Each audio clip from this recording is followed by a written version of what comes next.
राधा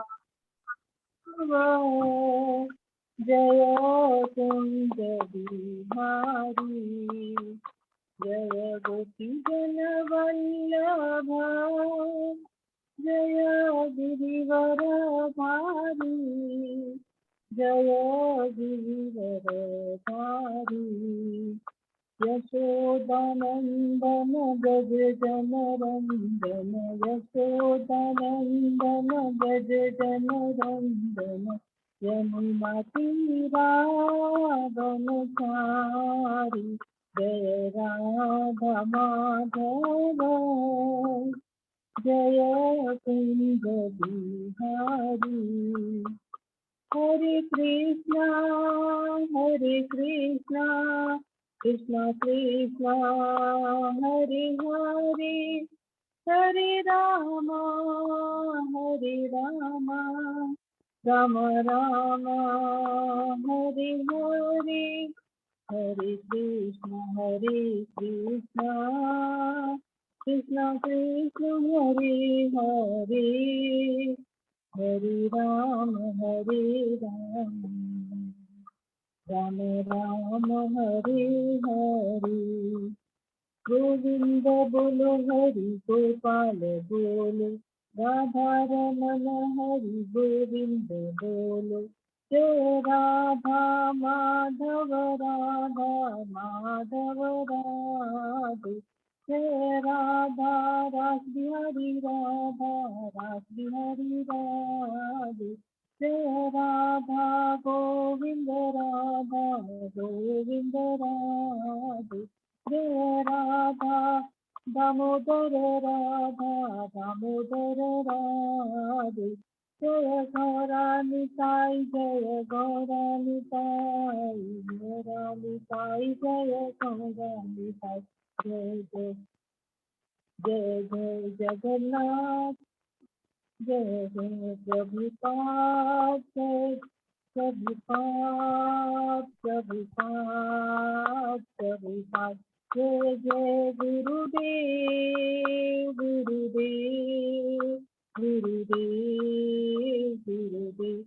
हरि नाम संकीर्तन की जय श्री प्रभुपाद की जय। हरे कृष्ण बोलिए। हरि बोल हरि बोल हरि बोल। दंडवत प्रणाम प्रभु जी। दंडवत प्रणाम माता, बहुत ही सुंदर दंडवत प्रणाम। हरे माता जी ने। दंडवत प्रणाम प्रभु जी। दंडवत प्रणाम प्रभु जी। दंडवत प्रणाम सबको मेरा दंडवत प्रणाम। हरि बोल। अभी हम लोग मंगलाचरण करते हैं, ठीक है ना। ओम अज्ञान तिमिरांधस्य ज्ञानांजन शलाकया चक्षुरुन्मीलितं येन तस्मै श्री गुरुवे नमः। श्री चैतन्य मनोभीष्टं स्थापितं येन भूतले स्वयं रूप कदा मह्यं ददाति स्वपदान्तिकं। वन्देऽहं श्री गुरु श्रीयुतपदकमलं श्री गुरु वैष्णवांच श्री रूपम साग्र जातम सहगना रघुनाथम वितम तम सजीवम स्वादेतम सावभूतम परिजम सहितम कृष्ण चैतन्य देवम श्री राधा कृष्ण बादान सहगना ललिता श्री विशाखा वितांत च नमो ओम विष्णुपादाय कृष्ण पृष्ठाय भूतले श्रीमते भक्ति वेदांत स्वामिन इति नामनि। नमस्ते सरस्वती देवे गौरवाणी प्रचारिणे निर्विशेषा शून्यवादी पाश्चात्य देश तारिणी।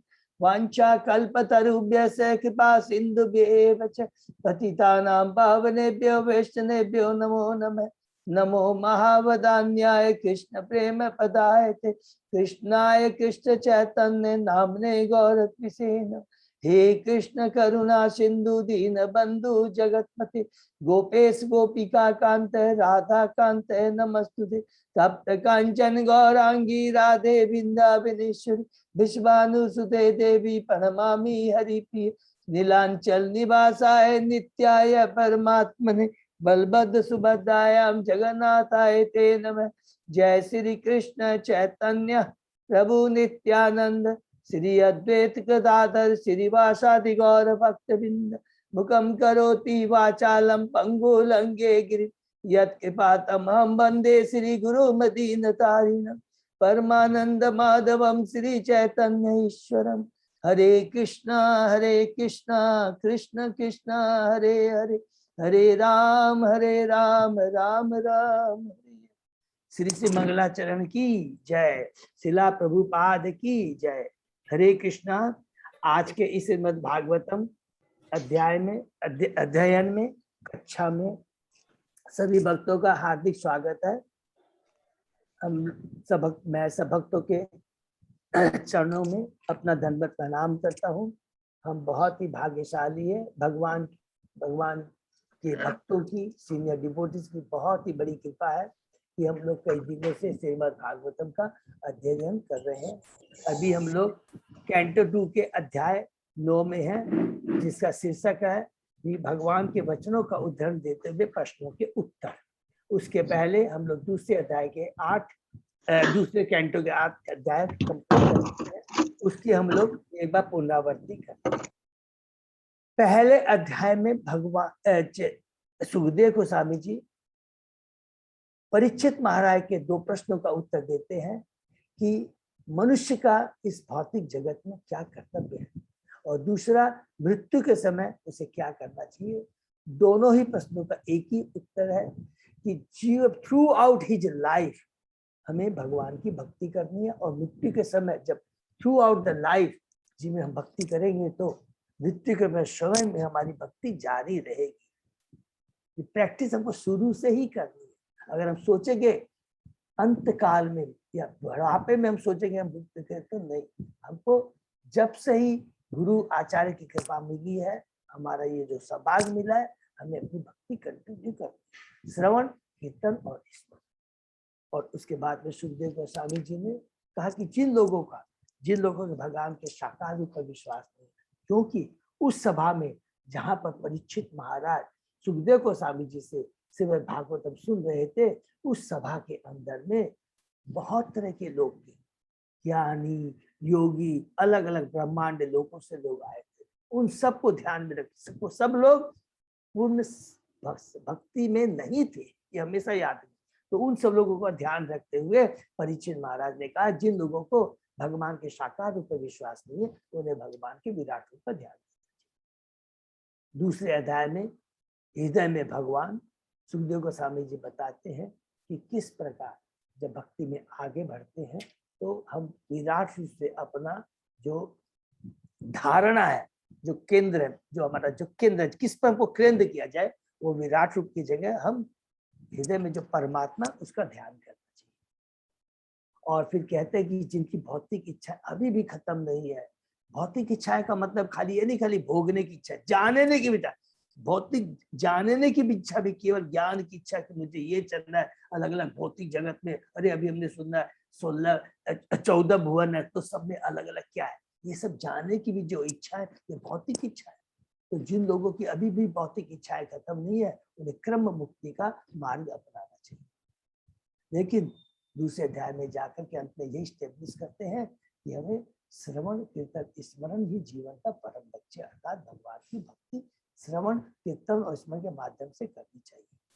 और इसी अध्याय में एक बहुत इंपॉर्टेंट बात कहते हैं कि भक्ति के लिए जो सबसे बड़ी जो बाधा है वह भौतिक आसक्ति, इसको हमें वो दूर करना पड़ेगा। और उसको कैसे करते हैं, जितनी भी हमारी इच्छाएं हैं, कृष्ण की इच्छाएं से हमको जोड़ देना चाहिए। हमारी जितनी भी इंद्रियां है, जो कार्य है, भगवान से जोड़ देना चाहिए, तो स्वतः ही हमारी भौतिक इच्छाएं वो आध्यात्मिक इच्छाएं में कन्वर्ट हो जाएगी। बहुत सिंपल, कुछ छोड़ना नहीं है। जो कुछ भगवान ने दिया है वो भोगने के लिए नहीं दिया है, उसको भगवान की सेवा में लगाने के लिए दिया है। इसीलिए तीसरे अध्याय में हृदय में परिवर्तन है, जिसमें सुखदेव गोस्वामी जी बताते हैं कि अगर हमारी जितनी भी भौतिक इच्छाएं हैं, तो कोई बात नहीं, हम अलग अलग देवताओं के पास जा सकते हैं, जिनको भगवान ने स्पेशल शक्ति प्रदान की है कि कोई भी जीव भौतिक इच्छा के लिए तुम्हारे पास आता है तो तुम उसको दे सकते हो। लेकिन बुद्धिमान व्यक्ति वही है जो भक्तों के संग में आता है, वो तुरंत समझ जाता है अगर मेरी भौतिक इच्छा भी है, क्योंकि मैं इतना महान नहीं हो गया हूं कि सारी भौतिक इच्छाएं छोड़ दूं। अगर तुम्हारी भौतिक इच्छाएं भी है तो वो जो रोग है, भौतिक भोग को भोगने की इच्छा को पूर्ति करने की कोई बात नहीं है। हमारे परम पिता कृष्ण हैं, उनके पास जाकर करके उनके शरण में अपने को समर्पित करना है। मेरी ये भौतिक इच्छाएं कम नहीं होती। तो भगवान क्या करते हैं, हमारी भौतिक इच्छाओं को पूर्ति करते हैं शुरू में, लेकिन धीरे धीरे उनका दर्शन, उनका आशीर्वाद से वो धीरे धीरे वो भौतिक इच्छाएं खत्म हो जाती है। और भगवान हमको वही देते हैं जो हमारे जीवन का लक्ष्य है, वो अपनी भक्ति देते हैं। लेकिन कंडीशन क्या है, समर्पण भाव होना चाहिए। समर्पण भाव विनीत भाव से होना चाहिए। और जब हम भगवान की भक्ति करेंगे तो सनक मुनि जो कहते हैं सुख गोस्वामी से कि वो भक्ति स्वतः ही जागृत हो जाएगी। और कहते कि भक्ति इतनी उत्तम है, मनुष्य योनि इतनी दुर्लभ है, तो हमें अपनी सारी जीवन जो मनुष्य का अपना मनुष्य रूपी जो शरीर है, जितनी इंद्रियां हैं, हमको भगवान की सेवा में लगाना चाहिए। जो कुछ भी वस्तु, ज्ञान, बुद्धि, धन, जो कुछ भी हमारे पास में है वो भगवान की सेवा के निमित्त है, हमारे भोग के लिए नहीं। बहुत सुंदर वर्णन है उसमें जो कि शौनक ऋषि सुत गोस्वामी के सामने वर्णन करते हैं। और इस प्रकार जब सुखदेव गोस्वामी ने परीक्षित महाराज के दोनों प्रश्नों का उत्तर देते हैं, और जिसमें कंक्लूजन क्या देते हैं, भगवान की भक्ति उत्तम। उसके बाद परीक्षित महाराज सुखदेव गोस्वामी से सृष्टि के बारे में पूछते हैं, क्योंकि भगवान की जो शक्तियां हैं सभी महान है, चाहे वो बहिरंगा शक्ति हो चाहे वो अंतरंगा शक्ति हो। तो भगवान की सृष्टि के बारे में बताइए। तो सुखदेव गोस्वामी जी सुन के बहुत प्रसन्न होते हैं, और चौथे अध्याय में भगवान की सृष्टि के बारे में वो जो प्रश्न करते हैं उसको उत्तर देने के पहले सुखदेव गोस्वामी जी भगवान का ग्लोरिफिकेशन करते हैं कि भगवान श्री कृष्ण परमेश्वर है, वही श्रेयपति है, वही ध्यानपति है। ध्यान बने जो हमारी बुद्धि को, हमारी चेतना को बनाए रखते हैं, वही हमारे लोकपति है, यज्ञपति है, वही यदुपति है, वही गति है, सब कुछ वही है, जो कुछ है कृष्ण है। और भगवान की भक्ति में बताते हैं, हे कृष्णा, तुम्हारी भक्ति में कोई योग्यता और कोई भी भौतिक गुणों की दरकार नहीं, चाहे वो भौतिक गुण हो, चाहे भौतिक योग्यता हो, धन हो, ज्ञान हो, बुद्धि हो, किसी की स्पेशल दरकार नहीं कि तुम्हारे पास में इतना धन होगा या इतनी बुद्धि होगी, ये क्वालिफिकेशन होगा, कुछ दरकार नहीं। कोई भी भक्ति भगवान की कर सकता, इतनी सरल भगवान की भक्ति है, लेकिन फल दिव्य है, महान है, जो कि हमें भौतिक जगत से छुटकारा दिला सकता है। इस पर बहुत सारा ग्लोरिफिकेशन करते सुखदेव गोस्वामी जी। उसके बाद में कहते हैं कि हे परीक्षित महाराज, तुम्हारे ये चौथे प्रश्न का उत्तर, सृष्टि के बारे में जो तुमने प्रश्न किया, सृष्टि के बाद जो प्रश्न किया, इसका उत्तर ब्रह्मा जी और नारद के बीच में जो वार्ता होती है उसके माध्यम से। और उसके बाद में हम 5वें अध्याय में जाते हैं, समस्त कारणों के कारण भगवान बताते हैं। उसमें ब्रह्मा जी और नारद जी का बहुत ही सुंदर संवाद हमने सुना, जिसमें नारद जी कहते हैं, हे पिता ब्रह्मा जी, आप ही इस सृष्टि के सृष्टि करता है, पालन करता है और संहार करता है, किंतु मुझे एक ही डाउट है, अगर ये ऐसा है तो फिर आप किसका ध्यान करते हैं, किसकी भक्ति करते हैं। ब्रह्मा जी खुश हो जाते हैं और कहते हैं कि तुम्हारा भ्रम सही है, मैं वास्तव में क्रिएटर नहीं हूँ, ओरिजिनल क्रिएटर, प्राइमरी क्रिएटर तो भगवान श्री कृष्ण है। और हे नारद, तुमने जो 6 प्रश्न किया उसका मैं एक एक करके तुम्हें उत्तर दूंगा। और उत्तर देने के पहले ब्रह्मा जी बहुत सुंदर बताते हैं कि जब कहते हैं भगवान श्री कृष्ण पर सब कुछ है, उस समय बताते हैं कि हम जीव और भगवान परमेश्वर में क्या अंतर है। बहुत सुंदर वर्णन करते हैं जीव और परमेश्वर का। उसके बाद में उनके 6 प्रश्नों का उत्तर देते हैं, यत रूपम, यत अधिष्ठातम, यत सृष्टिम, यत परम। ये 4 प्रश्नों का उत्तर 5वें अध्याय में देते हैं। और सृष्टि के बारे में हमने तो बहुत ही डिटेल में हमने अच्छे से सुना कि किस प्रकार महाविष्णु कानोदक्षाय विष्णु के द्वारा पुरुषावतार किस प्रकार ये सृष्टि होती है। कानोदक्षाय विष्णु, गर्भोदक्षाय विष्णु और क्षीरोदक्षाय विष्णु, और किस प्रकार ये ब्रह्मांड बनता है। असंख्य, एक नहीं असंख्य ब्रह्मांड बनते हैं, और इस ब्रह्मांड की तुलना भगवान के विराट रूप से की गई है। और अलग अलग जितने भी भुवन है, 14 भुवन की तुलना भगवान के अलग अलग विराट रूप के अंगों से की गई है, जिसका हमने बहुत डिटेल में डिस्कस किया। और फिर 6वें अध्याय में जो बचे हुए 2 प्रश्न रहते हैं, यत तत् तत्वतम, माने अलग अलग जो इंग्रेडिएंट्स है जो इस भौतिक जगत में आवश्यकता होती है, वो कहाँ से आते हैं? तो भगवान से आते हैं। और यत संस्थम, अर्थात किस प्रकार सृष्टि, पालन और संहार भी होता है, 6वें अध्याय में ब्रह्मा जी नारद जी को बताते हैं और कहते हैं कि हे नारद, तुमने जो भी प्रश्न किए थे मैंने उसका तुमको पूरा उत्तर दे दिया। अब मैं तुम्हें भगवान के अवतारों के बारे में बताऊंगा। 7वें अध्याय में हम प्रवेश करते हैं विशिष्ट कार्यों के निर्दिष्ट अवतार 7वां अध्याय, जिसमें ब्रह्मा जी भगवान के 25 अवतार के बारे में बताते हैं। और सब बताने के बाद में अंत में कहते हैं, हे नारद, मैं जो कि प्रथम जीव हूँ, लेकिन फिर भी भगवान को नहीं जान। सेम चीज 6वें अध्याय में भी बोलते हैं कि मैं भगवान को नहीं जान पाया। भगवान को जानने के लिए एक ही योग्यता है, वो है भगवान के प्रति अपने को समर्पित करना। ये करने के बाद में कहते हैं कि हे नारद, मैंने तुमने जो प्रश्न किया था, मैंने भगवान के सृष्टि पुरुषावतार के बारे में, भगवान की लीलाओं के बारे में बता दिया। अब तुम क्या करो कि अपने जीवन में भक्ति को डेवलप करो और फिर लोगों में प्रचार करो।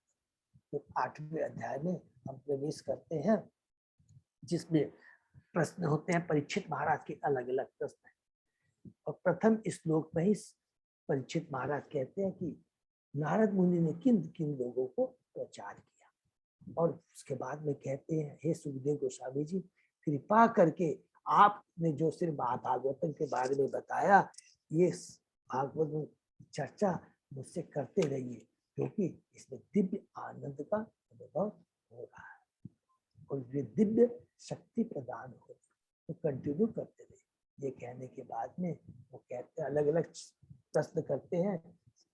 करीब 7वें अध्याय 7वें श्लोक से लेकर के पूरे 23वें श्लोक में वो बहुत सुंदर, और इसको क्या है, तत्व ज्ञान, पूरा एक एक चीज का जो जितने भी इसमें प्रश्न है ये तत्व ज्ञान है। क्योंकि स्वयं सुखदेव गोस्वामी जी कहते हैं कि तुमने ये जितने भी 7वें श्लोक से 23 श्लोक में जितने भी प्रश्न किए हैं, कि क्या है कि जीव तो शाश्वत है, कैसे भौतिक शरीर धारण करता है, भगवान के शरीर जीव के शरीर में क्या फर्क है, ब्रह्मा जी तो भगवान के प्रथम पुत्र हैं, जीव हैं, उनका और भगवान में क्या अंतर है शरीर में, अलग अलग जितने भी इस ब्रह्मांड में लोक हैं अलग अलग, जो उनके बारे में बताइए। और इस ब्रह्मांड के अंदर में जीव देवता अलग अलग भुवन में जो अलग अलग जीव रहते हैं, जिनका अलग अलग शरीर होता है, जिनकी अलग अलग आयु होती है, उसके बारे में बताइए। भगवान के युग अवतार के बताइए, सामान्य धर्म के बारे में बताइए, आपत धर्म के बारे में बताइए। इस प्रकार अलग अलग प्रश्न करते हैं और अंत में कहते हैं, परीक्षित महाराज, हे सुखदेव गोस्वामी जी, मैं केवल आपसे ही सुनना चाहता हूँ, क्योंकि आप डायरेक्टली आपने भगवान से सुना, अर्थात भगवान के प्रामाणिक गुरु के माध्यम से सुना, क्योंकि स्वयं आपने अपने पिता व्यासदेव से सुना और व्यासदेव जी ने नारद जी से, नारद जी ने ब्रह्मा जी से और ब्रह्मा जी ने स्वयं भगवान से सुना। इस तरह कह कर करके कहते हैं, क्योंकि आपसे ही सुनना है और आप जो बता रहे हैं भगवान की भक्ति के बारे में बता रहे हैं, और भक्ति में वो शक्ति है जो कि हमें आत्मा को आनंद प्रदान करती है, तुष्टि प्रदान करती है, क्योंकि भक्ति ही भगवान की श्रवण कीर्तन लीला ही वास्तव में आत्मा का भोजन है। इस प्रकार वो कह कर करके हम 9वें अध्याय में प्रवेश करते हैं, जिसके अंदर में जो प्रश्न किए थे परीक्षित महाराज जी ने उसका एक एक कर करके उत्तर देते हैं। सर्वप्रथम प्रश्न क्या रहता है कि जीव तो शाश्वत है, लेकिन उसको भौतिक शरीर क्यों मिलता है? बहुत सुंदर है ये, बहुत यहाँ पर हमको पहले प्रश्न कहते हैं कि जैसे ही जीव अपनी अल्प स्वतंत्रता का दुरुपयोग करता है, अर्थात अपनी इच्छाओं को, जो कृष्णमय इच्छा को न करके पापमय, पाप से पुण्य का मतलब कितनी पावरफुल बात लिखा प्रभुपाद जी ने। पापपूर्ण इच्छा जिसको कहते हैं, जिसमें जीव अपने अल्प स्वतंत्रता का मिस यूज करता है, जिसमें वह भगवान की सेवा न कर करके अपने इंद्रिय भोग की इच्छा करता है, तो तुरंत भगवान बहुत कृपालु है। कोई बात नहीं है, तुम्हें आपको स्वामी बनना है, तुम्हें तो भोक्ता बनना है, तो भगवान उसके लिए उसके लिए भौतिक जगत बनाते हैं। और उस भौतिक जगत में इसलिए नहीं है कि जाकर छोड़ देते, ये बहुत इंपॉर्टेंट चीज हमें याद रखनी है। जब भी हम कहेंगे ना अरे भगवान ये भौतिक जगत है, तो ये भौतिक जगत साधारण नहीं है। इस भौतिक जगत के अंदर में भगवान जब हम बद्धी जीवों को भेजते हैं तो ऐसे नहीं कि छोड़ देते हैं। माँ अपने बच्चा को जिद करता है, बुखार है, बोलता कि मैं बरसात में जाके बरसात के पानी में भीगूंगा, तो माँ को तो बहुत दुख होता है कि अभी इसको बुखार है और इसका बुखार बढ़ जाएगा, तो दाई को साथ में भेज देती है। अरे ये बाहर जिद्दी करके जा रहा है तो इसका ख्याल रखना।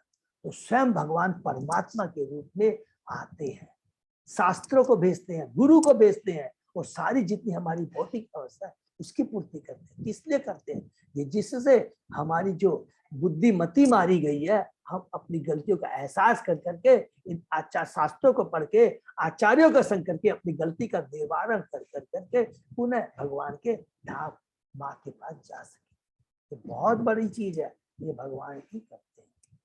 और जब तक भौतिक जगत में रहता है, मैं और मेरा की भावना उसको गुमराह करके रहती है। प्रकृति के 3 गुण उन्हें जन्म मृत्यु जरा व्याधि के चक्कर में डाल 84 लाख योनि का इतना सुंदर वर्णन हुआ है।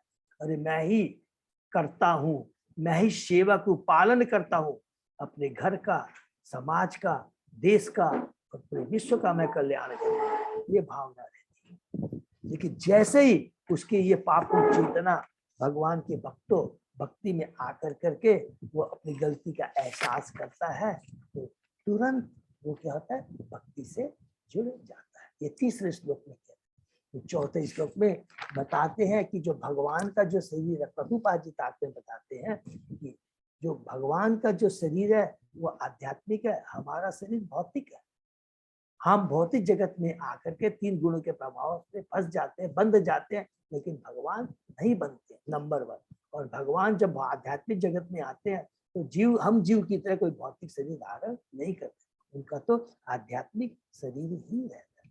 और उसके बाद में जब ब्रह्मा जी के बारे में बताते हैं कि ब्रह्मा जी की जब उत्पत्ति होती है तो वो अपने प्रयास से अपने कमल जो नाल है उसके बारे में जानना चाहते हैं। तो प्रभुपाद जी कहते हैं अपने निजी बल पर ज्ञान की खोज करने का प्रयास समय का प्रयोग। ब्रह्मा जी ने भक्ति योग के द्वारा ही ज्ञान प्राप्त किया और उस ज्ञान के माध्यम से ही भगवान का आदेश पालन करके उन्होंने सृष्टि की। तो बहुत सुंदर बताते हैं कि इसके लिए क्या करना चाहिए, तप करना चाहिए।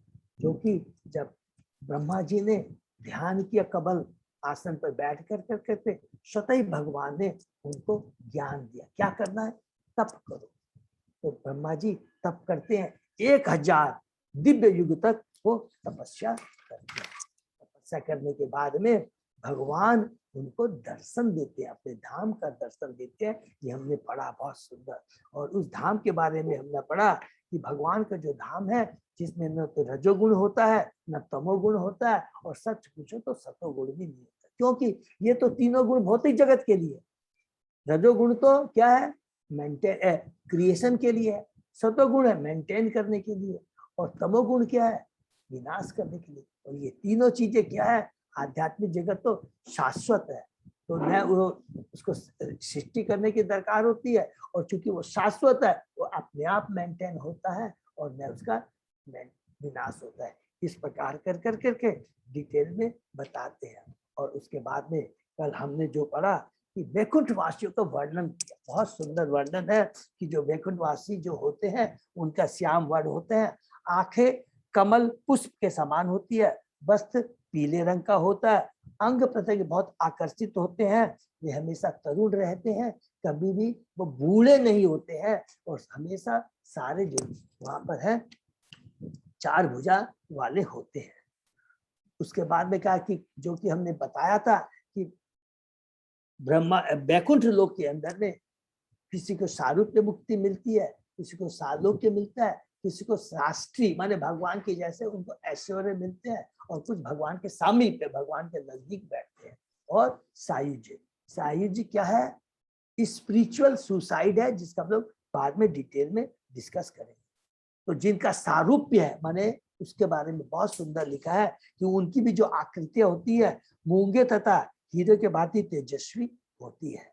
वो हमेशा माला धारण किए हुए और कानों में कुंडल पहने रहते हैं। उसके बाद में सारे विभिन्न वैकुंठ लोगों के बारे में बताया कि जो विभिन्न अलग अलग सारे वैकुंठ है। याद रखेंगे कि असंख्य वैकुंठ लोग एक नहीं होता है, गोलोक एक है आध्यात्मिक जगत में, लेकिन वैकुंठ भी असंख्य है। जैसे भौतिक जगत में असंख्य ब्रह्मांड है, तो आध्यात्मिक जगत में भी असंख्य वैकुंठ लोक है, जो कि चमचमाते रहते हैं और विमानों से घिरे रहते हैं। और वहां की स्त्रियां, जैसे पुरुष होता है उनका क्या होता है, श्याम वर्ण होता है, लेकिन वहां की जो स्त्रियां होती है स्वर्गिक मुखमंडल के कारण बिजली के समान चमकती है। और इस प्रकार बहुत सुंदर वर्णन किया है कि बादल और बिजली, बादल का मतलब हो गया श्याम वर्ण वहां के जो है, और स्त्रियां है बिजली की तरह चमकती है।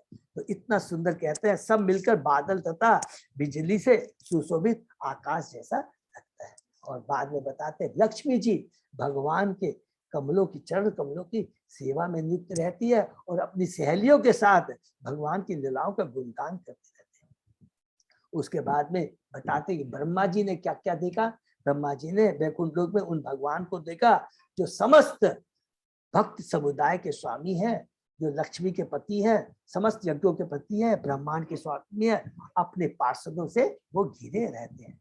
भगवान अपने आसन पर विराजमान थे एवं अपनी विभिन्न शक्तियों से वो घिरे हुए थे। हमने भगवान की अलग अलग शक्तियां जो है, जो कि भौतिक जगत में तो अचल दिखाई देती है, हमने पढ़ा ना, लेकिन आध्यात्मिक जगत में कुछ भी अचल नहीं है, सब चीज सचल है, माने सच्चिदानंद है।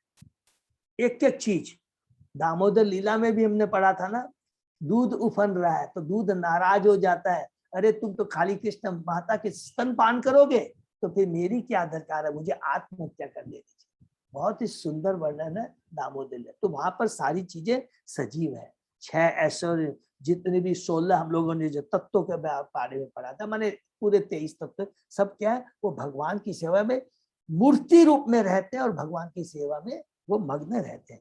इस पर भगवान को देखकर ब्रह्मा जी का हृदय आनंद से पल्लवित हो गया, उनकी आंसू आंखों में प्रेम के आंसू झलक पड़े और उन्होंने भगवान को प्रणाम किया। प्रभुपाद जी कहते हैं कोई भी मनुष्य मन या मशीन के साधनों से परमेश्वर का धाम तक नहीं पहुंच सकता, केवल भक्ति के माध्यम से वो भगवान का दर्शन कर सकता है, भगवान के धाम जा सकता है, और कोई भी दूसरा उपाय नहीं है। ब्रह्मा जी भी अपनी अत्यंत गंभीरतापूर्वक भक्ति योग की साधना द्वारा वैकुंठ लोक, भगवान तथा उनके पार्षदों को देख सके, अपने प्रयास से नहीं। हमेशा देखिए, सबसे इंपॉर्टेंट चीज यहाँ पर हम लोगों ने जो 90वें अध्याय में पढ़ा है, ये सबसे इंपॉर्टेंट चीज हम यहाँ पर प्रभुपाद जी तात्पर्य कहते हैं कि जीव अपने प्रयास से यदि कुछ करना चाहता है तो ये सबसे बड़ी मूर्खता है। भगवान की कृपा के बिना कुछ भी नहीं हो सकता, चाहे वो भौतिक चीज हो चाहे आध्यात्मिक। लेकिन देवता भी सोचेंगे कि मैं अपने मन से कुछ दे दूं, नहीं दे सकते हैं। ये याद रखें, जितनी उनको शक्ति दी गई है, जितना उनका कोटा दिया है, उसके अंदर ही वो कर सकते हैं, नंबर 1। और देने के पहले भी याद रखेंगे कि वो भगवान का सेंसन होता है। युवा, आपके पास शक्ति है, सब कुछ दिया है, आप सोचेंगे भगवान ने मेरे को दे दिया है और आप मेरे पास आए मैं दे दूं, नहीं होगा। देने के पहले भी भगवान का सेंसन होता है। तो भगवान की कृपा बिना कुछ भी नहीं हो सकता है। अतः हमें भगवान श्री कृष्ण पर विश्वास करके उनकी भक्ति करें, चिंतन के माध्यम से और अपने प्रयास के माध्यम से, अपने ज्ञान के माध्यम से हमको आत्म साक्षात कभी भी नहीं हो सकता है और प्रयत्न भी नहीं करना चाहिए। यहाँ तक हमने पढ़ा और उसके आगे हम लोग आज पढ़ते हैं। ओम नमो भगवते वासुदेवाय। ओम नमो भगवते वासुदेवाय। ओम नमो भगवते वासुदेवाय। नारायण नमस्कृत्य नरं चैव नरोत्तमं देवी सरस्वती व्यासं ततो जयं उदीरये। नष्टप्रायेषु अभद्रेषु नित्यं भागवत सेवया भगवती उत्तम श्लोके भक्ति भवति नैष्ठिकी। आराधयो भगवान ब्रजेश तनय ततधाम वृंदावनम रमया काचित उपासना व्रजवधू वर्गेण्या कल्पिता श्रीमद् भागवतम प्रमाणम अम्लम प्रेमापुमर्तो महान श्री चैतन्य महाप्रभो मतम इदम तत् आदरो न पर। हरे कृष्ण कृष्ण कृष्ण हरे हरे हरे राम राम राम हरे। अध्याय 9 श्लोक नंबर 19। अजय प्रभु ठीक है? Okay thank you. तो हम लोग पढ़ते हैं। तम प्रियमाणम समुपस्थितम कविम प्रजा विसर्गे निज शासन अर्हणम बभास ईसत स्मित सोचिसा गीरा प्रिय प्रियम प्रीतमना करे स्पृशन। भगवान ने श्री ब्रह्मा को अपने समक्ष देखकर उन्हें जीवों की सृष्टि करने तथा जीवों को अपनी इच्छा अनुसार नियंत्रित करने के लिए उपयुक्त पात्र समझा। इस प्रकार प्रसन्न होकर भगवान ने ब्रह्मा से कुछ हंसते हुए हाथ मिलाया, हरि बोल, और उन्हें इस प्रकार से संबोधित किया, हरि बोल।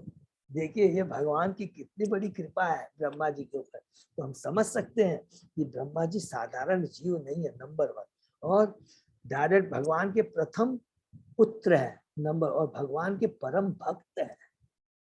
कभी कभी लीलाओं को देख के लगता है अरे ब्रह्मा जी भी भ्रमित हो जाते हैं, तो ब्रह्मा जी भ्रमित होते हैं केवल हम बद्ध जीवों को एक शिक्षा देने के लिए, क्योंकि भगवान क्या है, अद्भुत कर्मणा, हमने पढ़ा था ना कैंटो 1 में, अद्भुत कर्मणा है।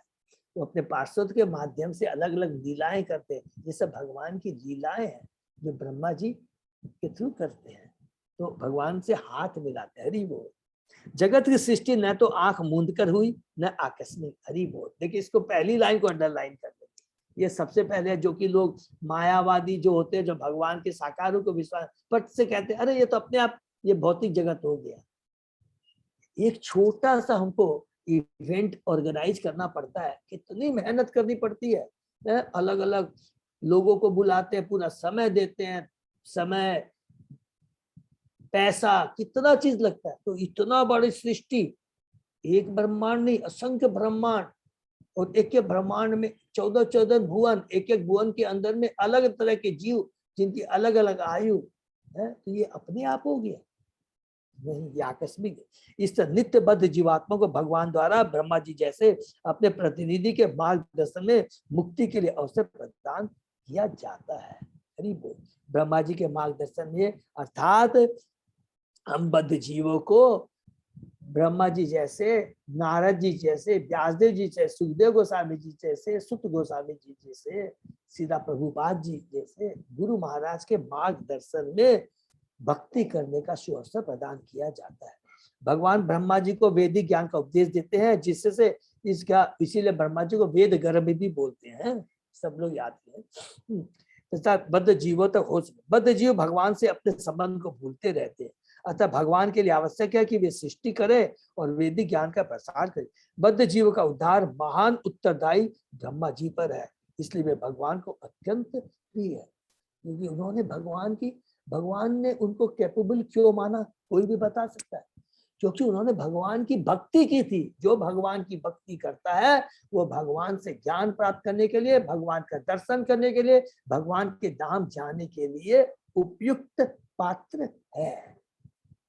और ब्रह्मा जी ने भक्ति की थी, और भक्ति करने के बाद भगवान ने कहा कि नहीं, you are a qualified person, और तुमको मैं ये सेकेंडरी सृष्टि करने का भाग देता हूँ। श्री ब्रह्मा जी अपने कर्तव्य को भली भांति निभाते हैं। वे न केवल जीवात्मा को उत्पन्न करते हैं, वरन पतित जीवों के उद्धार के लिए अपने दल को चारों ओर फैला देते हैं, हरि बोल। ब्रह्मा जी खाली केवल ये नहीं है प्रजापति को बोल दिया कि ठीक है खुद उत्पत्ति करो, ऐसा नहीं है। और उद्धार के लिए अपने दल को चारों तरफ फैला देते हैं, भक्तों को फैलाते। यह दल ब्रह्म संप्रदाय कहलाता है। ब्रह्म संप्रदाय जो ब्रह्मा जी माने पूरे भगवान ब्रह्म, पूरी वो क्या बोलते हैं परंपरा से जो आता है। और इस दल का हर सदस्य आज भी पतित जीवों का उद्धार करके भगवान के धाम भेजने में संलग्न, हरि बोल। ये जो ब्रह्म समुदाय हम लोग इसमें और भी 4 संप्रदाय अलग संप्रदाय है, रुद्र संप्रदाय, कुमार संप्रदाय, श्री संप्रदाय, उसके लिए अलग से हम लोग डिटेल में डिस्कस करें। भगवान अपने अंशों को वापस पाने के लिए अत्यंत उत्सुक रहते हैं। जैसा कि भगवद गीता में कहा गया, जो पतितों को भगवान के धाम ले जाने का कार्य करता है उन्हें उससे अधिक प्रिय अन्य कोई नहीं है। हरि बोल। इसको अंडरलाइन हम लोग कि भगवान तो सबसे ज्यादा प्रिय वही है जो भक्ति तो करता है, ठीक है, लेकिन जो भक्ति के कार्य में, प्रचार कार्य में जो मदद करता है वो भगवान का सर्वश्रेष्ठ भक्त है और भगवान उसको सबसे ज्यादा प्यार करते हैं और उसी को भगवान सबसे ज्यादा दायित्व भी देते हैं। हमेशा याद रखेंगे। ब्रह्म संप्रदाय में कुछ ऐसे भगोड़े भी है जिनका एकमात्र कार्य ईश्वर की विस्मृति कराकर मनुष्य को इस संसार में अधिकाधिक फंसाना है। ऐसे मनुष्य कभी भी भगवान के प्रिय नहीं बन सकते। भगवान ऐसे चालू असुरों को ऐसे अंधकार में भेज देते हैं जहाँ वे परमेश्वर को जान भी नहीं सकते। किंतु ब्रह्म संप्रदाय का कोई भी व्यक्ति जो भगवान के संदेश का उपदेश देता है भगवान को प्रिय है और ऐसे प्रामाणिक भक्ति संप्रदाय के प्रचारक से प्रसन्न होकर वे उससे हाथ मिलाते हैं। पाखंडी लोगों से हमें नहीं मिलता है। जो भगवान के जो भक्त है वो भगवान उसी के संदेश, उसी के निर्देशन में हमें रह करके भक्ति करना है। श्री भगवान वाच, हरि बोल। त्वया अयम तोषित सम्यक वेद गर्भ शिशिक्षया चिरम धृतेन तपसा तुषतोष कुट योगिना। सुंदर भगवान ने ब्रह्मा को संबोधित किया, हे वेदों से संतृप्त ब्रह्मा, सृष्टि की इच्छा से की गई तुम्हारी दीर्घकालीन तपस्या से मैं अत्यंत प्रसन्न हूँ। मैं छद्म योगियों से बहुत ही मुश्किल से प्रसन्न हो पाता हूँ। तपस्या दो प्रकार की होती है, एक तो इंद्र तृप्ति हेतु और दूसरी आत्म साक्षात्कार हेतु। इंद्र हेतु जो तपस्या है वो क्या है? स्वार्थी है, ढोंगी है, छद्मी है। ऐसे अनेक छद्म योगी हैं जो अपनी तृप्ति के लिए कठिन तपस्या करते हैं, किंतु ऐसे भी योगी हैं जो भगवान की इंद्र तृप्ति के लिए तप करते हैं। उदाहरण, यदि परमाणु हथियार की खोज के लिए तप किया जाए तो इससे भगवान प्रसन्न नहीं होंगे, क्योंकि ऐसा तप कभी भी संतोषप्रद नहीं होता है। हमने पढ़ा है ना इसको, ये तामसी भक्ति है, योगी है, माने इस तरह का ये तामसी होती है ये चीज, जो कि अपना स्वार्थ के लिए और दूसरे के नुकसान के लिए। प्रत्येक मनुष्य को मरना है, किंतु यदि किसी के तप द्वारा मृत्यु की प्रक्रिया हो जाए तो इससे भगवान को प्रसन्नता नहीं होगी। भगवान चाहते कि उनके सारे अंश भगवान के धाम पहुंचकर शाश्वत जीवन और आनंद भोगे, और सारी भौतिक सृष्टि की रचना इसी उद्देश्य से की गई है। देखिए इसको एकदम भौतिक जगत की जो रचना किस लिए की गई है यहाँ पर बहुत क्लियर दिया गया है। और जो भी भगवान ने व्यवस्था की है, हर जीव के लिए भगवान ने अलग अलग व्यवस्था की है, चींटी से लेकर आते हैं, और उसका हमको सदुपयोग करना है, उसका मिसयूज नहीं करना। जितने भी ये भगवान ने दिया है, लेकिन अगर हम उसका मिसयूज करेंगे तो उसका हमें कुकर्म, उस कुकर्म के लिए हमें भोगना पड़ेगा, अर्थात इस भौतिक जगत में बार बार चक्कर लगाना पड़ेगा। नंबर 1, और वो भी कैसा? अगर हम अपने अल्प स्वतंत्रता का मिसयूज करते हैं तो मनुष्य योनि की जगह हमने पढ़ा था कि अगर वो तमोगुणी कार्य करते हैं तो उन्हें पशु योनि अगले जन्म में निश्चित मिलेगी, कोई क्वेश्चन मार्क नहीं, 100% उनको पशु योनि मिलेगी। ब्रह्मा ने इसी उद्देश्य के लिए अर्थात सृष्टि क्रम को नियमित करने के लिए तपस्या की, जिससे भगवान प्रसन्न हो सके। इसलिए भगवान उनसे इतने प्रसन्न हुए और ब्रह्मा जी को वैदिक ज्ञान से प्रेरित कर दिया। हरि बोल। वैदिक ज्ञान का चरम लक्ष्य भगवान को जानना है, अन्य कार्यों में इसका दुरुपयोग करना नहीं। इसको भी अंडरलाइन कर लेंगे कि वैदिक ज्ञान का उद्देश्य है भगवान को जानना, अन्य कार्यों में इसका दुरुपयोग करना नहीं। अन्य कार्यों में दुरुपयोग करना का मतलब यही है कि देखिए वेदों में अलग अलग पहले मनुष्य को सभ्य मनुष्य जीवन बताने के लिए बताया गया, उसके लिए वर्ण, आश्रम, अलग अलग यज्ञ, देवताओं की पूजा, सब कुछ बताया गया है। इसका दुरुपयोग करना ये मतलब अपनी इंद्र तृप्ति के लिए कोई कार्य नहीं करना चाहिए। कोई भी यज्ञ करना, कोई भी पूजा करना, जो कुछ भी हम करते अपनी पुष्टि के लिए नहीं, इसको बोलते हैं दुरुपयोग। ये बहुत इसका डीप मीनिंग है। अगर हम लोग, क्योंकि कि अगर हम कोई भी परोपकार करते अपनी इंद्र तृप्ति के लिए, जो कुछ भी करते हैं वो भी दुरुपयोग कहलाएगा। सदुपयोग का मतलब एकमात्र है कि ये सब कुछ जो भी वेदों में लिखा गया है, इसका परम लक्ष्य, चरम लक्ष्य है भगवान को जानना। अगर कोई तमोगुणी है, कोई रजोगुणी है, तो उसको अलग अलग वर्णाश्रम धर्म के अनुसार से, यज्ञों के माध्यम से, पूजा के माध्यम से सतोगुणी लेवल पे आना है। और सतोगुणी लेवल पे आने से हमने पढ़ा है कि चेतना निर्मल होती है, उस समय ज्ञान होता है। सतोगुण में ज्ञान होता है, तमोगुण में अभी हम लोग जो पढ़ेंगे गीता के 14वें अध्याय में प्रकृति के 3 गुण, उसमें क्लियर लिखा है। सतोगुण का मतलब होता है ज्ञान, रजोगुण का मतलब होता है भोगने की इच्छा, और तमोगुण होता है पशुवृत्ति। तो ये वेदों में जो बताया गया है कि जिन लोग तुरंत भक्ति में नहीं है, लेकिन वेदों में जो ज्ञान दिया गया है, अगर कोई रजोगुण में है तो कैसे सतोगुण में आए, कोई तमोगुण में है तो कैसे रजोगुण से सतोगुण में आ जाए। इसलिए सारे नियम पालन बताए गए। और सतोगुण में पहुंचने का उद्देश्य क्या है? ज्ञान। और ज्ञान का मतलब है कि ये डिसाइड करना व्हाट इज राइट और व्हाट इज रॉन्ग। इसी को ज्ञान बोलते हैं कि क्या चीज उचित है और क्या चीज अनुचित। ये सतोगुणी विचार, सतोगुणी होने से ही ये चीज हो सकती है। ठीक है। जो वैदिक ज्ञान का उपयोग इस कार्य के लिए नहीं करते वे कूट योगी कहलाते हैं, जो निरुद्देश्य अपना जीवन विनष्ट, बिना किसी उद्देश्य के अपना जीवन नष्ट कर देते हैं। नेक्स्ट, वरम वरय भद्रम ते वर ईशम अविवाक्षितम ब्रह्मन ब्रह्मन श्रेय परिश्राम पुंसाम मत दर्शन अवधि। तुम्हारा कल्याण हो हे ब्रह्मा, तुम मुझसे जो चाहो मांग सकते हो, क्योंकि मैं समस्त वरों का देने वाला हूँ। तुम्हें ज्ञात हो कि सारी तपस्या के फलस्वरूप जो अंतिम वर प्राप्त होता है वह मेरा दर्शन। हरि बोल।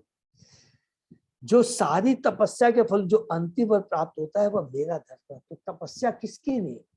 भगवान की तुष्टि के लिए, भगवान के दर्शन के, भगवान की कृपा प्राप्त करने के लिए अगर हम कार्य करते हैं। जब तपस्या का मतलब हो गया भगवान की भक्ति, सिंपल चीज है, तो भगवान का दर्शन होगा। और तुमने वही कार्य ये ब्रह्मा किया है। परमेश्वर का परम साक्षात्कार उनको जानना और अपने समक्ष उनका दर्शन करना है। निर्वेश ब्रह्म तथा अंतर्यामी परमात्मा का साक्षात्कार परम साक्षात्कार नहीं है। इसको भी अंडरलाइन कर लेंगे कि केवल ब्रह्म और परमात्मा का ज्ञान है, वो परम साक्षात्कार नहीं है। परम साक्षात्कार क्या है? भगवान का ज्ञान, भगवान का ध्यान, भगवान की भक्ति, यही है परम साक्षात्कार। जब मनुष्य को परमेश्वर का साक्षात्कार हो जाता है तो उसे ऐसी तपस्या करने की आवश्यकता नहीं रह जाती। जीवन की दूसरी अवस्था है ईश्वर को प्रसन्न करने के उनकी भक्ति करना। दूसरे शब्दों में यह कहा जा सकता है कि जिसने भगवान के दर्शन कर लिए हैं उसे पूर्ण सिद्धि प्राप्त हो चुकी है, क्योंकि उस उच्चतम सिद्धि में सभी कुछ सम्मिलित है। उस भगवान का साकार रूप का दर्शन करने से, भगवान की भक्ति करने से उसके अंदर में सब कुछ जुड़ा हुआ है। ब्रह्म परमात्मा, निर्विशेष ब्रह्म, जो भगवान की ब्रह्म शरीर से निकली हुई ब्रह्म ज्योति है, इसीलिए उसको निर्विशेष ब्रह्म ज्योति कह सकते हैं। निर्विशेष, जिसका कोई आकार नहीं है, लेकिन वो भगवान के शरीर से ही निकलती है, क्योंकि उस उच्चतम सिद्धि में सभी को सम्मिलित। किंतु निर्विशेषवादी तथा छद्म योगी इस अवस्था को प्राप्त नहीं कर सकते। क्यों नहीं कर सकते? बहुत सिंपल है, क्योंकि उसके अंदर में उनका अपना स्वार्थ होता है। अगर कोई पाखंडी है, कहता कि मैं भगवान का भक्त हूँ, लेकिन दूसरों को ठगने के लिए, कोई प्रोफेशनल्स है जो भागवतम करता है पैसे कमाने के लिए, और जो निर्विशेषवादी है जो कि भगवान के साकार रूप में विश्वास नहीं करते, मायावादी है, ये सब क्या है? छद्मी है, और उनको कभी भी भगवान की अवस्था माने भगवान की कृपा प्राप्त नहीं हो सकती। मनीषित अनुभव आयम मम लोक अवलोकनम यत उपसृत्य रहसी चकर्त परमम तपः। सर्वोच्च सिद्धमयी पटुता है मेरे धाम का साक्षात दर्शन, और यह दर्शन तुम्हें मेरे आदेश के अनुसार कठिन समझने के प्रति तुम्हारी विनम्र प्रवृत्ति के कारण संभव हो सका। भक्ति तभी प्राप्त हो सकती है जब कोई भी बिना किसी स्वार्थ के विनम्र भाव से भगवान की सेवा करने की इच्छा से की जा सके। ये बहुत इंपॉर्टेंट है। विनम्र भाव बहुत जरूरी है। विनम्रता से समर्पण, विनम्रता, समर्पण एंड सेवा, ये तीन चीज बहुत जरूरी है। जीवन की सर्वोच्च सिद्धि की अवस्था भगवान की कृपा के फलस्वरूप वास्तविक दर्शन द्वारा भगवान को जानना है। हरि बोल। इसकी प्राप्ति उस प्रत्येक व्यक्ति को हो सकती है जो शास्त्रोक्त तथा प्रामाणिक आचार्यों द्वारा स्वीकृत मानदंड के साथ भक्ति का इच्छुक है। हर जगह प्रभुपाद जी हम बद्ध जीवों को वार्न करते हैं, प्रामाणिक आचार्य, प्रामाणिक शास्त्र, दोनों चीज बहुत जरूरी है, वही हमें भक्ति दे सकते हैं। उदाहरण भगवत गीता समस्त महान आचार्यों यथा शंकर, रामानुज, मध्व, चैतन्य, विश्वनाथ, बलदेव, सिद्धांत सरस्वती तथा अनेक अन्यों द्वारा स्वीकृत प्रामाणिक वैदिक ग्रंथ है। उसी भगवत गीता में भगवान से कहते हैं कि मेरा ही ध्यान धरो, मेरे भक्त बनो, मेरी ही पूजा करो और मेरे ही समक्ष। हरि बोल। यत करोसी यत यद ददासी, 9वें अध्याय में बोलते हैं ना, 27वें श्लोक में भगवान, बहुत ही पावरफुल श्लोक है। ऐसा करने से निश्चय ही मनुष्य भगवान के धाम को प्राप्त करता है। अन्य स्थानों में भी इसी तरह कहा गया है कि अन्य सारे कार्यों को त्याग कर निसंकोच भाव से भगवान की शरण, सर्वधर्मान परित्यज्य मामेकम शरणम। भगवान ऐसे भक्त को समस्त सुरक्षा प्रदान करते हैं। सर्वोच्च सिद्ध अवस्था प्राप्त करने के ये गुप्त गुर है, इसको अंडरलाइन कर लेंगे। सर्वोच्च सिद्ध अवस्था प्राप्त करने के ये गुप्त गुर है, ये सीक्रेट है, ये गुह्य गुप्त ज्ञान है। गुह्य, गुह्यतर और गुह्यतम। भक्ति गुह्यतम है, ये हमेशा याद रखिए। ये ज्ञान है आत्मा का ज्ञान। ठीक है, हम शरीर नहीं आत्मा है, ये तो ज्ञानियों को, योगियों को भी होता है, लेकिन जो गुह्यतम ज्ञान होता है भक्ति का ज्ञान, जिसे भगवान के धाम, भगवान के दर्शन मिल सकते हैं, वह भक्ति का ज्ञान ही गुह्यतम ज्ञान। श्री ब्रह्मा ने इन्हीं नियमों का बिना किसी श्रेष्ठता विचार के पालन किया, जिसे उन्हें भगवान के धाम को सारी सामग्री के साथ देखने तथा भगवान के साक्षात्कार का सुयोग प्राप्त। देखिए कितनी बढ़िया बात लिखते हैं प्रभुपाद जी, भगवान के धाम की सारी सामग्री उनको देखने को मिल गई। वहां के वासियों, वहां के लोग, सब कुछ उनको भगवान ने दर्शन कराया, क्योंकि उन्होंने भगवान की भक्ति की थी। न तो भगवान के शरीर के तेज का निर्गुण दर्शन सर्वोच्च सिद्ध अवस्था है, जो बार बार हम लोगों ने पढ़ा, ब्रह्म, न ही परमात्मा दर्शन की अवस्था, ये सर्वोच्च अवस्था नहीं है, ये परम साक्षात्कार नहीं है। मनीषिता शब्द सार्थक है, प्रत्येक व्यक्ति को अपने ताकत ज्ञान का झूठा या सही गर्व होता है, किंतु भगवान का कथन कि ज्ञान की सर्वोच्च सिद्ध अवस्था उनको तथा उनके धाम को माया रहित होकर जान लेना है। हरि बोल। ठीक है ना। मनीषा में समझ गए ना, पटुता माने बुद्धिमानी। सबसे बुद्धिमानी किसमें है कि भगवान की भक्ति करके माया रहित होकर के भगवान के धाम को जाना। ठीक है। नेक्स्ट, प्रत्यादिष्टम मया तत्र त्वयि कर्म विमोहिते तप में हृदयम साक्षात आत्मा अहम तपस अनघ। हे निष्पाप ब्रह्मा, हे अनघ ब्रह्मा, तुम्हें ज्ञात हो कि जब तुम अपने कर्तव्य के प्रति मोहग्रस्त हो रहे थे, तो सबसे पहले मैंने ही तुम्हें तपस्या करने का आदेश दिया था। मोहग्रस्त हो रहे थे माने अपने कर्तव्य के बारे में कंफ्यूज हो रहे थे, कमलनाथ का ऊपर से नीचे तुम अप डाउन कर रहे थे, उस समय मैंने ही तुम्हें तपस्या करने का आदेश दिया। ऐसी तपस्या ही मेरा हृदय और मेरी आत्मा है, अतः तपस्या मुझसे अभिन्न। हरि बोल। इतने देखिए, जहाँ पर भगवान स्वयं अपने मुख से कह रहे हैं कि तपस्या मेरी आदेश का पालन, मेरी भक्ति, मेरा हृदय और मेरी आत्मा है। भगवान की भक्ति, भगवान का भक्ति भगवान की आत्मा है, हृदय है, सब कुछ है, और उसी को भगवान उन्हीं के अधीन रहते हैं। जिस तपस्या में भगवान का साक्षात्कार किया जा सकता है वह भगवत भक्ति के अतिरिक्त और कुछ नहीं, क्योंकि केवल दिव्य प्रेम पूर्वक भक्ति भाव से ही भगवान तक पहुंचा जा सकता है। देखिए बार बार ये चीज हमको दिख रहा है, हमको अपने को बहुत इंप्रूव करना है। भक्ति करना है, लेकिन कैसे? बड़ी प्रेम पूर्वक हृदय से भक्ति करना है। ऐसी तपस्या भगवान की अदंका शक्ति होती है और उनसे अभिन्न होती है। हरि बोल। ये जो है तपस्या, भगवान की भक्ति है, ये शाश्वत है, ये भगवान की अंतरंगा शक्ति शाश्वत है, ठीक है ना। ऐसे अंतरंगा शक्ति के कार्य भौतिक सुख की विरक्ति होने पर प्रकट होते हैं। बहुत सिंपल है, जब हमारी अपनी भौतिक आसक्ति खत्म हो जाएगी, उसे विरक्ति हो जाएगी, तभी हमें ये भगवान की भक्ति मिलेगी। अत्यधिक प्रभुत्व जताने की प्रवृत्ति के कारण जीवात्माएं भौतिक बंधन में बंधी रहती है, किंतु भगवान की भक्ति करने से मनुष्य सुख भोग की प्रवृत्ति से विरक्त होता है। भगवान की भक्ति इतनी पावरफुल है कि स्वतः ही वो हमारी भौतिक इच्छाओं से हमको मुक्त कर देती है। भक्तजन स्वतः भौतिक सुख से विरक्त हो जाते हैं और यह विरक्ति पूर्ण ज्ञान का प्रतिफल है। हरि बोल। अतः भक्ति की तपस्या में ज्ञान तथा विरक्ति निहित होते हैं और ये दिव्य शक्ति का प्राकट्य है। भगवान की भक्ति में इतनी दिव्य शक्ति होती है, स्वतः ही विरक्ति आ जाती है, और विरक्ति आने का मतलब हो गया कि वास्तविक ज्ञान क्या है कि हम भगवान के अंश हैं, भगवान के दास।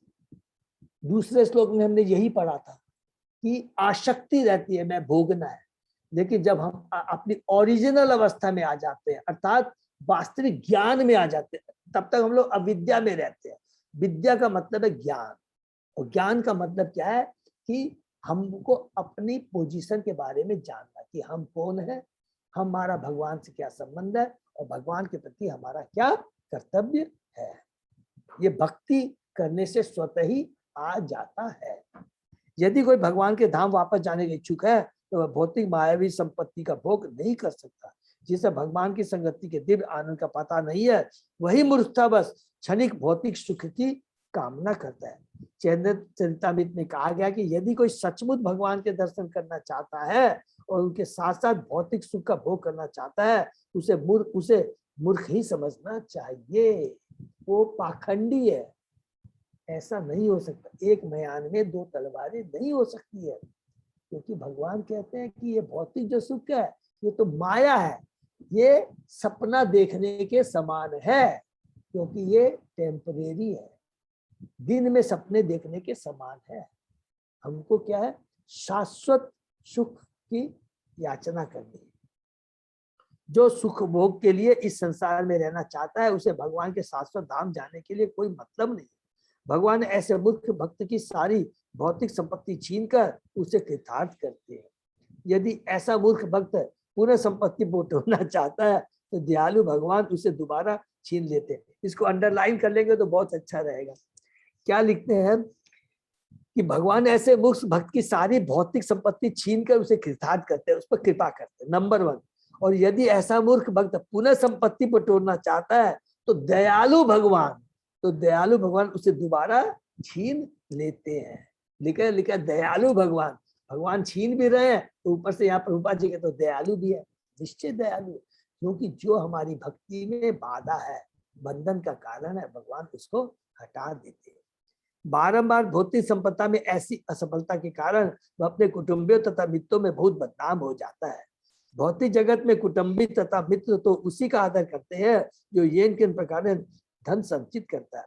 फलस्वरूप ऐसे मूर्ख भक्त को भगवत के पास से बाध्य होकर तपस्या करनी पड़ती है और अंत में वह भगवत भक्ति में संपन्न होने के कारण पूर्ण सुखी हो जाता है।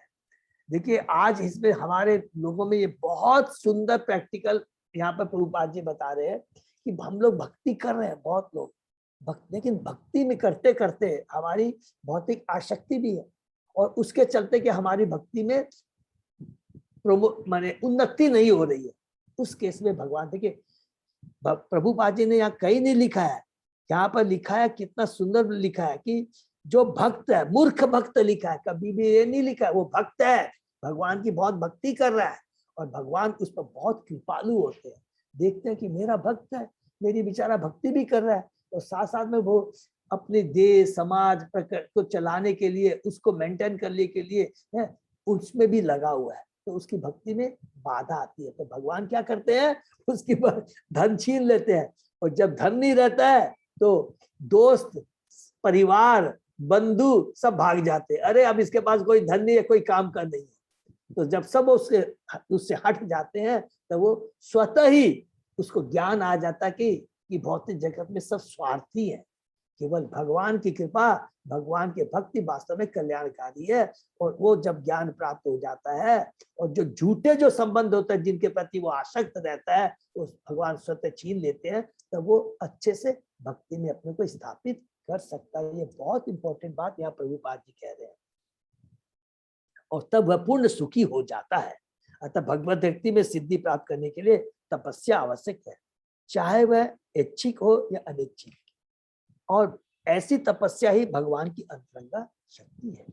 किंतु समस्त पापों से पूर्ण मुक्त हुए बिना भक्त तपस्या में संलग्न नहीं हो सकता। जैसा कि भगवत गीता का कथन, समस्त पापों से पूर्ण मुक्त हुए बिना, इसके अंदर में देखिए बार बार इनडायरेक्ट प्रभुपाद जी आप बोल देते, बहुत ज्यादा भौतिक आसक्ति, ये भी ये पापपूर्ण इच्छाएं हैं, ये बहुत बड़ा बंधन का कारण है। जैसा कि भगवत गीता का कहता ना, वही व्यक्ति भगवान की पूजा में रत हो सकता है जो समस्त पापों से मुक्त। ब्रह्मा जी निष्पाप थे, अनग थी, अतः उन्होंने भगवान के तप आदेश का श्रद्धापूर्वक पालन किया। जो 2 शब्द उन्होंने सुने थे और भगवान ने प्रसन्न होकर उन्हें वांछित फल प्रदान किया। अतः प्रेम तथा तपस्या दोनों के मेल से ही भगवान प्रसन्न होते हैं। तपस्या करना है, भक्ति करना है, लेकिन पूरी श्रद्धा और प्रेम के संग करना है और उनकी पूर्ण कृपा प्राप्त की जा सकती है। वे निष्पाप का निर्देशन करते हैं और उसे जीवन की परम सिद्धि प्रदान करते हैं। हरि बोल। तो यहाँ पर प्रभुपाद जी ने बहुत ही पावरफुल बात लिखा है, क्योंकि इसलिए लिखा है प्रभुपाद जी ने, क्योंकि इस श्लोक के अंदर ही भगवान स्वयं कहते हैं कि मेरी भक्ति ही मेरा हृदय और मेरी आत्मा है। इस चीज को लेकर प्रभुपाद जी ने बहुत डिटेल में ये हमें तात्पर्य के माध्यम से बताया है कि भक्ति कैसी होनी चाहिए, प्रेम के संग होनी चाहिए, दिखावा भी नहीं होनी चाहिए। हमको भक्ति भी करनी है और हमको धन भी प्राप्त करना है, समाज में प्रतिष्ठा भी प्राप्त करनी है, वो नहीं हो सकता है। क्यों नहीं हो सकता है? क्योंकि एक तरफ हम भक्ति कर रहे हैं, दूसरी तरफ हम खुद ही प्रयास करने रहे, इस भौतिक जगत में रहने का प्रयास कर रहे हैं। ठीक, नेक्स्ट, सृजामि तपसा एव इदं ग्रसामि तपसा पुनः विधर्मि तपसा विश्वम वीर्यम में दुश्चरम तपः। मैं ऐसे ही तप से इस विश्व की रचना करता हूँ, इसी शक्ति से इसका पालन करता हूँ और इसी से इसको अपने में लीन करता हूँ। अतः तप ही वास्तविक शक्ति है। अरे बाप, मैं ऐसे ही तप से इस विश्व की रक्षा करता हूँ। तपस्या करते समय, पहले एक बार ट्रांसलेशन पढ़ते हैं, तपस्या करते समय मनुष्य को भगवान के धाम लौट जाने का संकल्प करना चाहिए और इसके लिए सभी प्रकार के कष्ट सहने के लिए तैयार रहना चाहिए। भौतिक संपत्ति, नाम था यश के लिए भी तो कठिन तपस्या करनी पड़ती है, क्योंकि उसके बिना कोई भी भौतिक संसार में प्रसिद्ध नहीं हो सकता। तो फिर भक्ति की सिद्धि के लिए ही कठिन तपस्या क्यों नहीं करनी होती? सुविधा संपन्न जीवन तथा दिव्य साक्षात्कार के लिए सिद्धि की प्राप्ति दोनों साथ साथ संभव नहीं है। सेम चीज वहां पर बोलते हैं। तो पहले श्लोक में भगवान जीवात्मा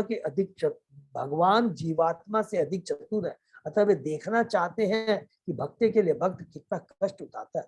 तपस्या का आदेश भगवान से सीधे या प्रामाणिक गुरु के माध्यम से प्राप्त होना होता है और ये आदेश आपको चाहे कितना ही कष्टप्रद क्यों न हो, इसका पालन करना ही कठिन तपस्या है। और हमने पहले भी पढ़ा था कि वास्तविक इंद्रियों की आसक्ति से मैंने अपनी इंद्रियों को भगवान गुरु के आदेश के पालन में लगाना ही वास्तविक क्या है? तपस्या है। जो इस नियम का दृढ़ता से पालन करता है उसे निश्चित रूप से भगवान की कृपा प्राप्त करने में सफलता प्राप्त होती है। जो इस नियम का दृढ़ता से पालन करता है उसे निश्चित से भगवान की कृपा प्राप्त करने में तो सेम हमारे 23वें श्लोक में और 24 श्लोक में एक ही चीज बताते हैं, तपस्या। और तपस्या का मतलब हो गया कि भगवान की भक्ति। तो यहाँ पे एक वर्ड लिखा, मैं ऐसे ही तप से इस विश्व की रचना करता हूँ। तो माने भगवान भी तप करते हैं। ये देखिए, ये बहुत इंपॉर्टेंट बात है। मेरे को याद आ गया, 2 मिनट लेंगे, कि मेरे को याद आ रहा है कि एक आचार्य ने कहा था कि भगवान को भी तप करना पड़ता है, क्योंकि इसमें लिखा कि अगर जब तक तप का मतलब है कि त्यागी, भगवान परम त्यागी है।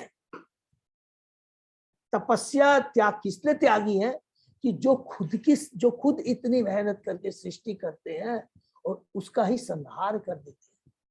तो जब तक डिटैचमेंट नहीं होगा तो इसको क्रिएट करके आप संहार कैसे कर सकते हैं? ये बहुत इंपॉर्टेंट चीज है, मेरे को याद आ गया। तो डिटैचमेंट, तपस्या से ही डिटैचमेंट आता है। भगवान खुद कहते हैं कि मैं इतनी बड़ी सृष्टि की रचना करता हूँ और यदि डिटैचमेंट नहीं हो तो वो संहार कैसे कर पाए? तो तपस्या बहुत इंपॉर्टेंट है। तपस्या का मतलब भक्ति, भक्ति का मतलब हो गया डिटैचमेंट फ्रॉम जो चीज शाश्वत नहीं है, जो हमारे कल्याणकारी नहीं है। हरि बोल। तो यही समाप्त करते हैं। तो यहाँ पर डिटैचमेंट तप के बारे में आज बहुत डिटेल में हमने यहाँ पर समझा कि तप का मन भक्ति, जो हमें शाश्वत धाम, भक्ति, आनंद प्रदान करती है। भगवान की भक्ति ही वास्तविक तप है। हरे कृष्णा। किसी का कोई प्रश्न?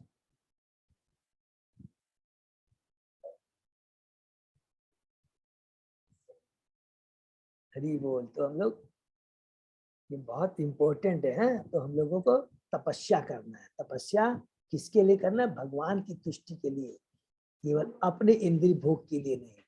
तपस्या अपने इंद्रिय भोग के लिए, धन अर्जन के लिए, यश प्राप्त करने के लिए किया जा सकती है, वो बंधन का कारण होगा। और भगवान की भक्ति के लिए तपस्या करेंगे, वो हमारी मुक्ति का कारण होगा, शाश्वत भगवान के धाम जाने में सहयोग प्रदान करेगा। तो हमें डिसाइड करना है विच इज मोर इम्पोर्टेंट। हरे कृष्णा। तो यही पर हम लोग विराम देते हैं। हरे कृष्णा, दंडवत प्रणाम। दंडवत प्रणाम। हरे कृष्ण प्रभु जी, दंडवत प्रणाम। हरे कृष्णा प्रभु जी, दंडवत प्रणाम। दंडवत प्रणाम। और आज कोई भी अनाउंसमेंट है अजय प्रभु? प्रभु नहीं प्रभु जी, नहीं है ना, तो ठीक है, हम लोग ये इन्हीं का कोई विराम प्रश्न देते नहीं हैं। है तो फिर अपने विराम दे सकते हैं। हरि बोल। ठीक है। हरे कृष्ण प्रभु जी, हरे दंडवत कृष्ण, प्रणाम। धन्यवाद माता जी। हरे कृष्ण प्रभु जी, दंडवत हरि प्रणाम। बोल। हरे कृष्ण, दंडवत प्रणाम। हरि बोल। हरि बोल। हरे कृष्णा प्रभु जी, दंडवत प्रणाम। धन्यवाद। फिर आज का सेशन यही विराम करते हैं। हरि